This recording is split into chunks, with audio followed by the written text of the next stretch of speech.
Bonsoir à tous, à toutes et à tous.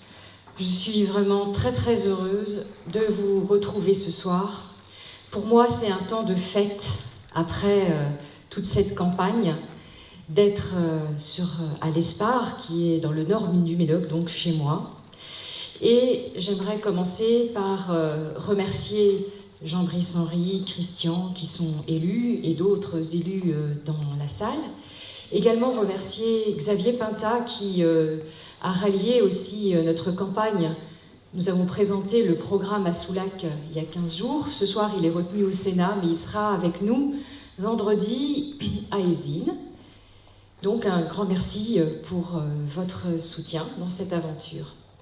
Mais ce soir, je souhaite vous remercier, vous tous qui êtes là, vous tous qui me suivez sur Facebook depuis des mois, puisque c'est comme ça que j'ai rencontré certains d'entre vous. Et effectivement, j'aimerais solennellement remercier ces milliers de Médocains qui m'ont ouvert leurs portes, qui m'ont offert un sourire, parfois une exclamation de surprise, et toujours un accueil extrêmement chaleureux, parfois aussi, et même très souvent, des encouragements. Et ce soir, j'aimerais les remercier parce qu'en fait, toutes ces personnes que j'ai croisées, pas seulement dans le porte-à-porte d'ailleurs, certains d'entre vous, je vous ai rencontrés lors d'un apéro ou d'un café politique. Certains d'entre vous, je vous ai rencontrés lors d'une réunion chez un particulier. Certains d'entre vous, je vous ai rencontrés sur les marchés. Nous avons même fait le grand tour, le vélo politique, pas loin d'ici, dans 8 communes autour de Saint-Christoli. Nous avons fait 35 km avec des rendez-vous sur les places de l'église pour organiser des petites rencontres. Donc, nous avons multiplié les occasions, si je puis dire, pour aller à votre rencontre. Et j'ai envie de dire que ces fameuses 56 communes, c'est vous qui nous avez appelés. Tout à l'heure, on l'a rappelé, quand j'étais dans un endroit, on m'appelait dans un autre. Si bien qu'au bout d'un moment, j'ai toujours respecté un équilibre sur les territoires, mais tout le monde n'a pas suivi peut-être avec assiduité tout ce qu'on faisait. Et c'est vrai que lorsque je restais un peu à Eysines ou à Blanquefort, on me disait « Quand est-ce que vous venez à l'Espar ?» Je disais « Mais l'Espar, j'étais la semaine dernière. Ne vous inquiétez pas, nous sommes à Hourtin la semaine prochaine. » Donc en réalité, nous avons toujours fait très attention à veiller à cet équilibre de notre territoire, sans imaginer qu'on irait aux 56 communes. Alors comment c'est venu? Mais c'est à force de nous appeler. On s'est dit que personne dans le Médoc ne devait rester au bord du chemin et que donc on s'engageait à aller dans les 56 communes. Et chers amis, je peux vous dire que j'ai ressenti une joie immense la semaine dernière quand nous avons bouclé ces fameuses 56 communes, parce que je dis nous, mais en réalité c'est moi qui me suis engagée à aller dans les 56 communes avec nos équipes. Nous sommes allés plusieurs fois dans les communes, mais je voulais, à titre personnel, rencontrer les habitants des 56 communes et nous avons terminé ce défi et cet engagement a été respecté la semaine dernière à Braches quand nous avons été à la rencontre pour les inviter à la rencontre de hier soir. Donc un immense merci à tous ces Médocains. Je me souviens évidemment de toutes ces rencontres, de tous ces visages. Je me souviens de la colère d'une grand-mère, puisque hélas, ayons une pensée pour toutes les victimes du terrorisme et leurs proches. Cette grand-mère n'était pas victime, mais elle pensait à ses petits-enfants, et de savoir que les enfants étaient victimes du terrorisme en Angleterre, et ailleurs d'ailleurs, eh bien, elle était dans la colère en disant « mais on ne fait rien pour empêcher ça ». Et puis, je me souviens aussi des petits bouts de chou que je voyais arriver quand leurs parents me parlaient à une porte. Et puis, il y a des anecdotes. Dans le Médoc, il n'y a pas toujours des sonnettes. Alors, on se disait, est-ce qu'on peut aller dans le jardin et frapper à la porte? Ben, vous avez eu des moments d'hésitation. Au début, on n'hésitait pas trop, puis après, on a hésité parce qu'on s'est rendu compte que dans le Médoc, il y a beaucoup de caméras vidéo, ce qui n'est pas très gênant parce qu'on était tout à fait honnête et intègre, mais il y a aussi beaucoup de chiens et ils ne se manifestent pas tout de suite.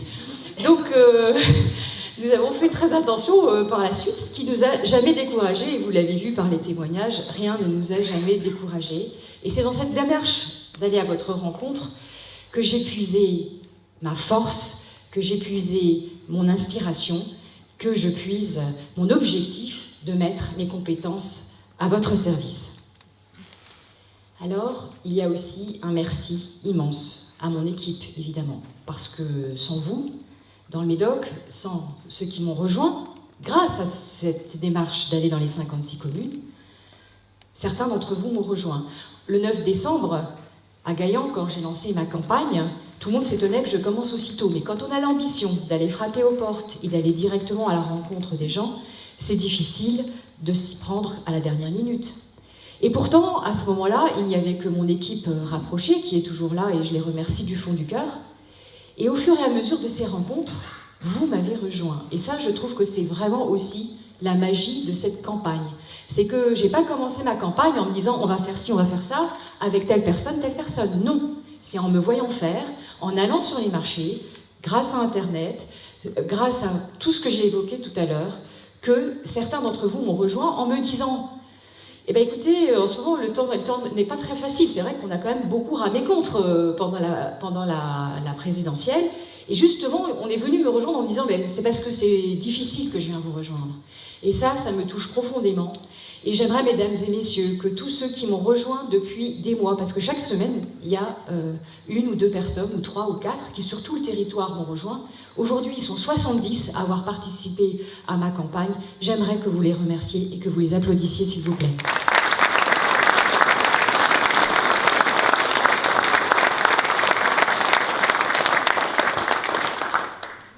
Alors, tout ça pourquoi ? Parce que j'aurais pu faire ça sans but déterminé.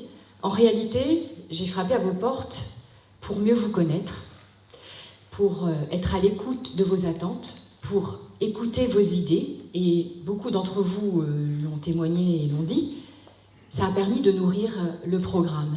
Mais ça a aussi permis de se rapprocher les uns des autres, parce que moi je me suis engagée en politique aussi parce que j'ai constaté le grand divorce de la classe politique entre ceux qui sont élus et les citoyens, avec notamment le vote protestataire dans les extrêmes. Et c'est aussi une des raisons pour lesquelles j'ai voulu faire cette campagne en renouvelant la manière de faire et en étant à l'écoute.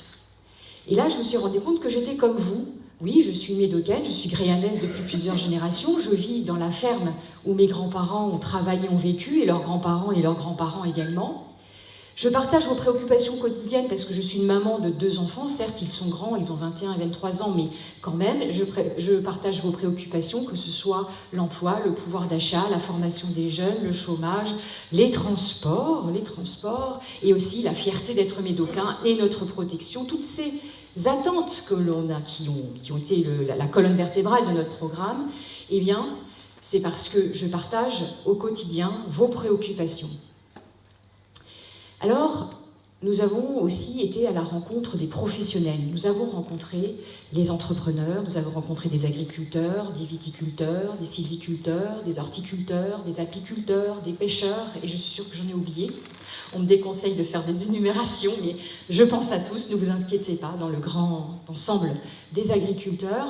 Nous avons rencontré des professeurs, nous avons rencontré des professionnels de la santé. Encore hier soir, j'étais à l'écoute des chirurgiens dentistes qui recherchent de l'aide et du soutien parce que aujourd'hui la réglementation va finir par les empêcher de nous soigner les dents. Et je suis à l'écoute des retraités, des jeunes en formation, il y en a d'ailleurs dans mon équipe. Et toutes ces discussions, j'ai mouliné toutes les idées, toutes les propositions, je les ai moulinées aussi avec les miennes, parce que, je ne sais plus si ça a été rappelé, mais vous le savez, je suis magistrate à la Cour des comptes, et à ce titre, j'ai travaillé sur des sujets qui nous intéressent. J'ai travaillé, tout au début, quand j'étais à la Cour des comptes, j'ai travaillé sur la police et l'administration pénitentiaire.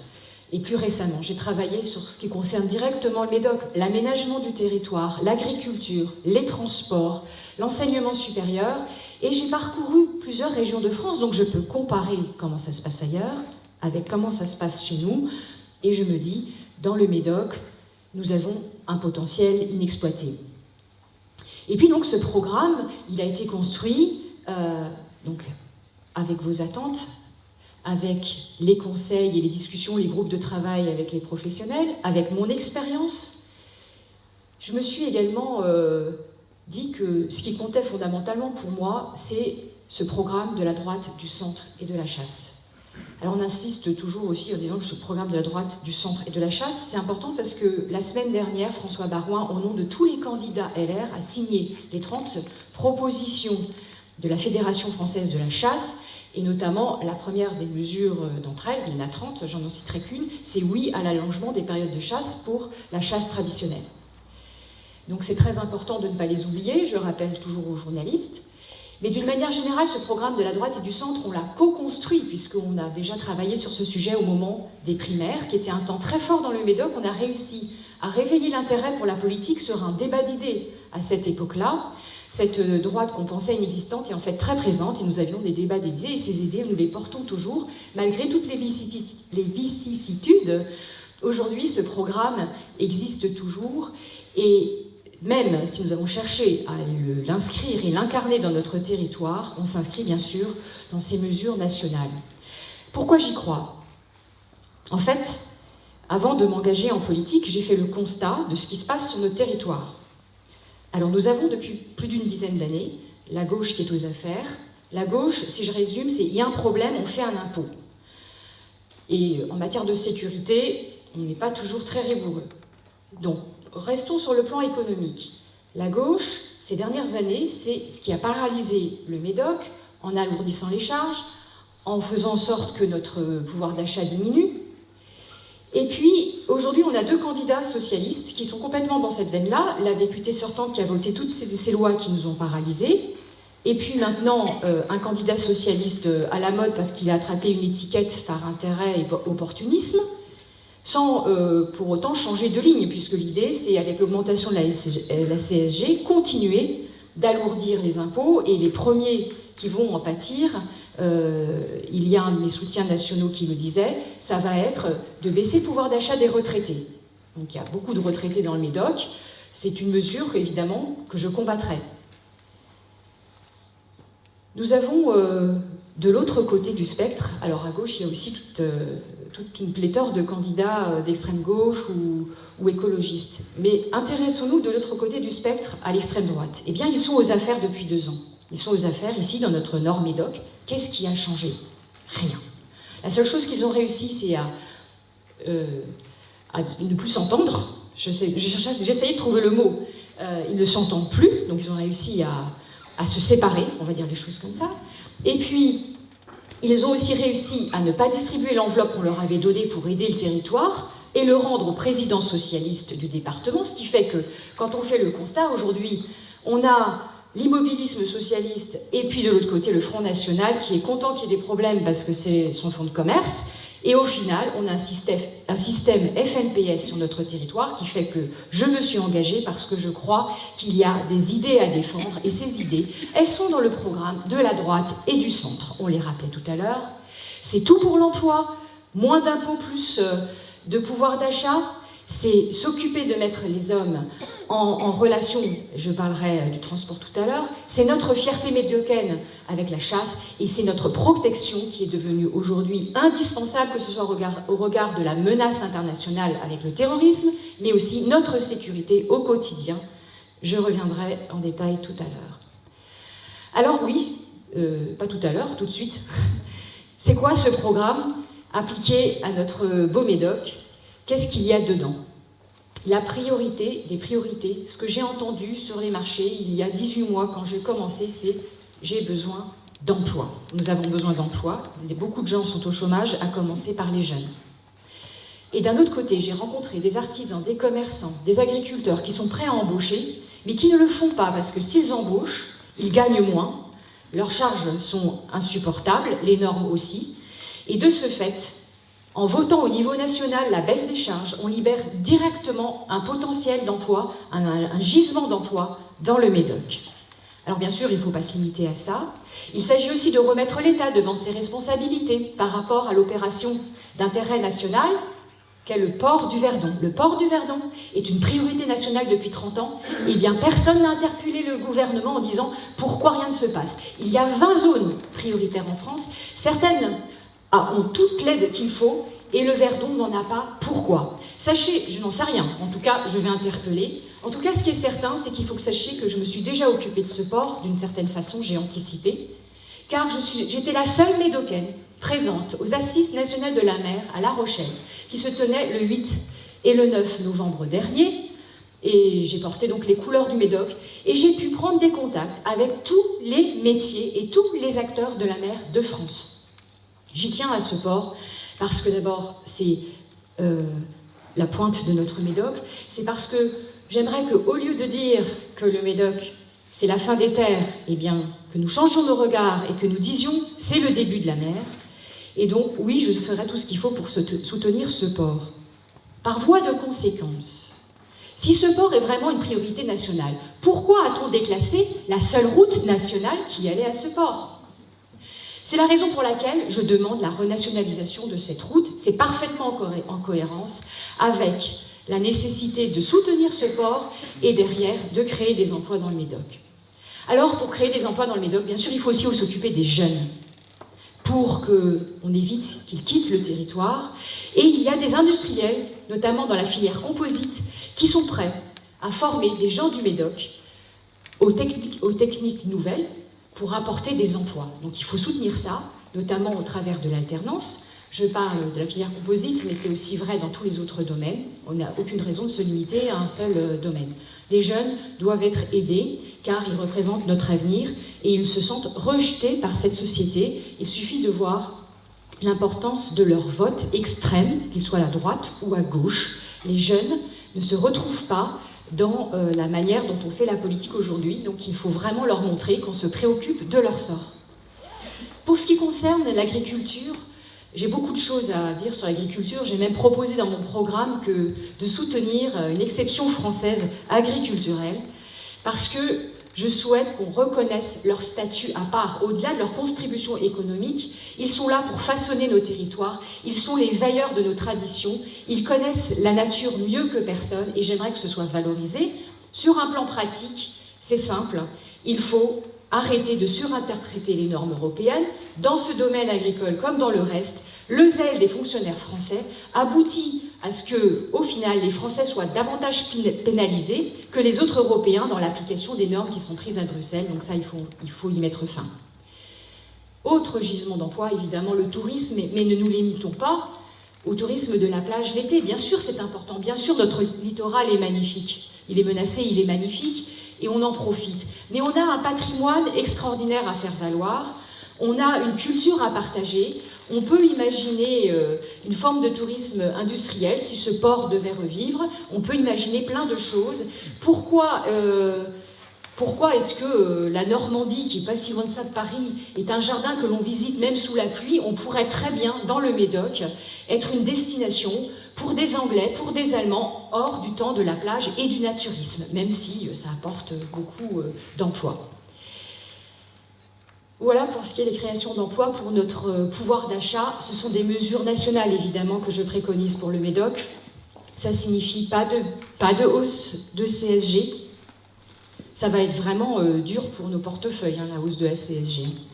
Parce qu'on annonce 1,7% d'augmentation, mais en réalité, c'est 1,7 points, et ça représente une augmentation pour certains de 30%. Donc en l'occurrence, on présente ça avec douceur, alors qu'en réalité, ça va être violent, notamment pour les retraités, alors que le programme de la droite et du centre s'oppose à l'augmentation de la CSG, s'oppose à l'augmentation de la TVA.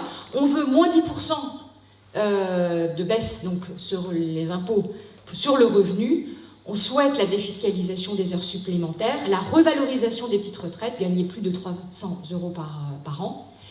Et donc ça, ce sont des mesures que, évidemment, je soutiendrai à l'Assemblée nationale. Alors aussi, dans mon programme, j'ai dit qu'il fallait relier les hommes.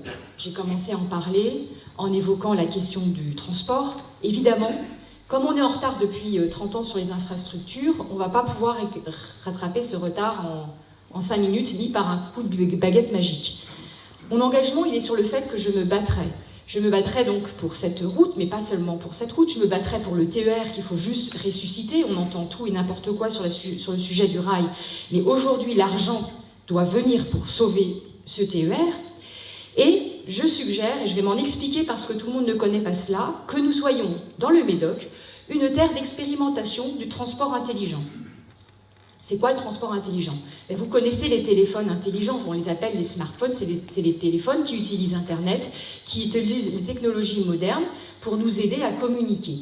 Le transport intelligent, C'est des moyens qui utilisent Internet et les technologies modernes pour nous aider à circuler. Alors, parfois, ça permet à donner des informations pour fluidifier et sécuriser le trafic d'une route, mais ça sert aussi à construire des véhicules autonomes.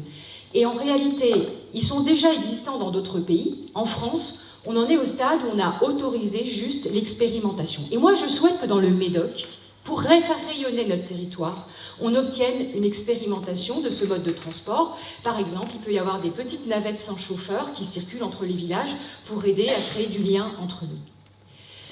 Ce lien entre nous, j'insiste beaucoup parce qu'il doit aussi se faire sur un plan numérique. Il doit se faire sur le plan de la santé. Il doit se faire sur le plan de l'économie. Je préconise des assises de l'économie pour que tous ensemble, quel qu'on soit, qui que nous soyons, acteurs économiques, sociaux, culturels, associatifs, ou simplement simples citoyens, on puisse participer à ces assises et apporter nos idées pour que tout le monde y trouve son compte dans le Médoc. Alors, j'en viendrai maintenant à la culture, parce que nous sommes tous fiers d'être médocains, et j'aimerais bien que nous valorisions cette culture. Aujourd'hui, en France, des gens ne savent plus ce qu'est le Médoc et où est le Médoc. Ça peut plus durer. Moi, j'ai commencé autour de moi à en parler. Tout le monde sait à la Cour des comptes ce qu'est le Médoc et où est le Médoc. Mais comptez sur moi, si vous me faites confiance et si je suis élue, que l'on reparle du Médoc. Parce que tout le monde sait où est la Bretagne, tout le monde sait où est l'Alsace et le Pays Basque, mais tout le monde ne sait plus où est le Médoc. Malgré l'excellence de son vin, qui est de manière tout à fait légitime une locomotive, mais ce ne sont plus que des spécialistes qui savent que le Saint-Estèphe ou le Saint-Julien est un Médoc. Et c'est triste. Et d'ailleurs, ce n'est pas que le vin, le Médoc, c'est aussi beaucoup d'autres choses. Et c'est ça que je veux porter avec vous pour attirer des touristes différents, des touristes nouveaux, pour attirer des employeurs, pour attirer des entreprises, pour attirer des choses nouvelles dans notre beau Médoc. Maintenant, parlons de la sécurité. Alors la sécurité, évidemment, hélas, l'actualité nous rappelle tous les jours l'acuité de ce sujet, la difficulté de résoudre les problèmes de sécurité. Personne n'a une recette magique pour régler les problèmes du terrorisme, puisque tous les pays sont touchés, que ce soit en Europe, que ce soit au Moyen-Orient, que ce soit en Asie, que ce soit en Afrique, en Amérique aussi, c'est arrivé. Donc ça ne se résout pas comme ça. En tout cas, ce qui est certain, c'est qu'il faut impérativement surveiller davantage les fichiers S, ça c'est certain, faire en sorte que le renseignement territorial soit renforcé au niveau de la gendarmerie qui irrigue tout le territoire. Et puis, j'ai envie de dire, c'est aussi notre sécurité au quotidien qui est questionnée. Moi, dans le Médoc, ceux qui ne se sentent pas en sécurité, c'est ceux qui, par exemple, ont été cambriolés, qui ont vu que la personne, grâce au système vidéo, a pu être arrêtée, reconnue et arrêtée. Elle a fait 1 ou 2 mois de prison, elle est sortie, elle a recommencé. Et ça, ce sentiment d'impunité, il y a de nombreux Médocains et de nombreux Français qui ne le supportent plus. C'est pour ça que dans notre programme, nous préconisons le retour des peines planchées pour les récidivistes. C'est pour ça que dans notre programme, nous souhaitons qu'il y ait 10 000 personnes en plus dans les forces de l'ordre, et c'est pour ça que dans notre programme, nous souhaitons donner les moyens à la justice d'exercer la justice en créant 16 000 places de prison supplémentaires qui permettront aux juges de décider des peines en fonction des faits constatés et non pas des places qui restent ou pas en prison. Voilà pour le volet de la sécurité, qui pour le coup ne se décline pas en particulier pour notre territoire, mais qui nous concerne parce que dans le porte-à-porte, ce sentiment d'impunité, c'est celui qui, pour certains d'entre nous, conduit au vote FN. Voilà pour le programme, et j'allais dire, et maintenant ? Alors, maintenant j'ai besoin de vous. Maintenant, j'ai envie de dire que le premier adversaire, c'est l'abstentionnisme. Le 11 et le 18 juin, il faut impérativement voter. L'abstentionnisme est notre premier adversaire. Aucun membre de notre famille, aucune personne convaincue par notre programme ne doit manquer et oublier d'aller voter les 11 et 18 juin. C'est la capacité à mobiliser dans votre entourage qui fera la différence. Est-ce que vous avez envie que les autres décident pour vous? Non. Alors prenons notre destin en main pour construire le Grand Médoc, et les 11 et 18 juin, allons voter. Ce que je propose pour le Médoc, c'est d'unir le Nord, le Sud, l'Est et l'Ouest, parce que c'est unis que nous serons forts pour faire des partenariats avec la métropole, La métropole, on va en avoir besoin, c'est elle qui attire le monde et l'emploi. Mais il faudra faire en sorte que la métropole se rende compte que le Médoc puisse être utile, et pas seulement un réservoir pour l'exode de la pauvreté, ou pas seulement 2 ou 3 plages qui de temps en temps vont rafraîchir un Bordelais. Non, soyons unis, soyons forts pour être un interlocuteur crédible vis-à-vis de la métropole et leur proposer des choses qui les arrangent aussi à eux. Pareil vis-à-vis de Paris. Il faut que nous soyons unis et crédibles pour être en capacité d'interpeller les autorités gouvernementales ou administratives à Paris. Je pense que, vous l'avez compris, j'incarne une forme de renouveau en politique et j'ai besoin de votre aide. J'ai besoin de votre aide. Moi, de mon côté, je m'engage à me battre pour la ruralité. Je ne vais pas revenir dessus, je l'ai dit longuement. J'aimerais juste souligner un élément du programme qui me vient à l'esprit à ce moment. C'est que quelque chose m'indigne beaucoup, en général, quand je l'évoque avec vous. En France, aujourd'hui, quand les médias et les décideurs s'adressent à nous, ils parlent de la mondialisation, ils parlent de la vie comme elle se parle au cœur des villes, et ils oublient notre mode de vie rural. Et ça, je le combats. C'est aussi pour ça que je soutiens le programme de la droite et du centre, parce qu'on s'est engagé. Pour 1 euro investi dans la ville, on investira 1 euro dans le monde rural. Et donc, comptez sur moi pour me battre pour cela. Mais moi, à l'inverse, j'ai vraiment besoin de vous. J'ai besoin que vous m'aidiez, que vous me souteniez, que vous m'accompagniez encore, que vous me portiez pour que je puisse vraiment me battre sans relâche, comme je m'y suis engagée à de nombreuses reprises, pour défendre le développement et le rayonnement du Médoc, et également pour défendre les intérêts de la France et de notre territoire. Chers amis, j'ai besoin de vous, je compte sur vous. Ce n'est pas encore fini, il reste 4 jours. Alors, il est encore temps de réfléchir à qui vous pourriez contacter, à quel voisin vous pouvez rendre visite. Le cas échéant, n'hésitez pas à les hypnotiser. Eh oui, oui. En fait, je préférerais que vous réussissiez à les convaincre par la force de ce programme qui est cohérent, qui est pensé pour sortir le Médoc de l'ornière et remettre la France à l'endroit, pour reprendre des expressions que j'avais beaucoup en début de campagne, mais elles veulent bien dire ce qu'elles veulent dire. Oui, je suis sûre que si vous réfléchissez un instant, vous pensez à quelqu'un à qui vous n'avez pas encore parlé du programme pour le Grand Médoc, avec qui vous n'avez pas encore vérifié qu'ils seront présents le 11 et le 18 pour voter, alors que potentiellement ils sont dans notre famille politique.